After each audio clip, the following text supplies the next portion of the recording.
Joining me now is Texas Congressman Dan Crenshaw. Congressman Crenshaw, good to see you as always.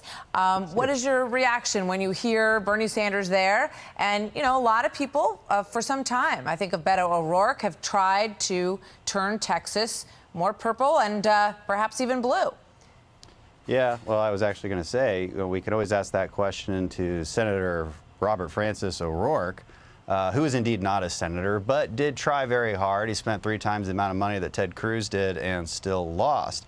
And last time I checked, he's not a presidential candidate anymore either, polling in Texas. Now, he has tried very hard to flip other seats in Texas, including mine. He's campaigning for my opponents as well. But recently, he tried to flip a state house seat. I don't know how much attention this got by national media, but this was an important seat for Democrats. They thought that this was the signal that Texas was trending. It was a special election. Republicans only won it by 8 points last time. So Beto was out there. He was knocking doors. National campaign money was flowing in. A lot of people came in to flip that seat. Guess what happened? Republican won it by 16 points, double what they won it by earlier. So it's not what they think it is, because here's the thing. Texans don't like it when you talk about taking away their health care, destroying the Texas Medical Center via Medicare for All, or a Green New Deal that would destroy hundreds of thousands of jobs in Houston. It turns out we don't like it when you talk about taking our guns or removing our border walls, or this week what the House Democrats are voting on, banning flavored tobacco. So, you know, we don't like these socialist policies, as it turns out. It is interesting, though. Here's a look at the Texas primary among the Democrat candidates. And it's interesting, Bernie Sanders is leading among this group. So the idea that if Texas were to lean towards a Democrat, that it would be one of the more moderate folks like a Joe Biden or Pete Buttigieg is down there at 8%. So the Democrats in Texas are leaning very far left on the Bernie Sanders side. Does that surprise you?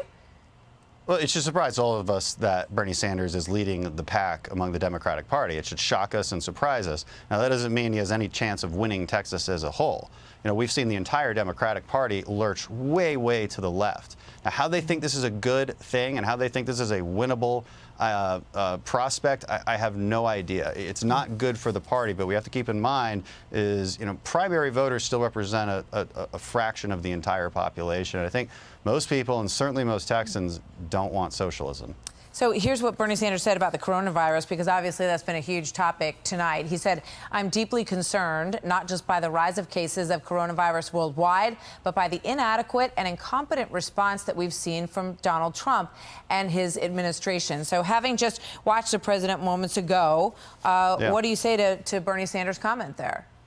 Well, it's not surprising. They're going to politicize this like they do everything. Nancy Pelosi did the same thing. You know, I've been on the House floor every time we voted over the last few months, and guess what? They've never proposed any more funding for the coronavirus.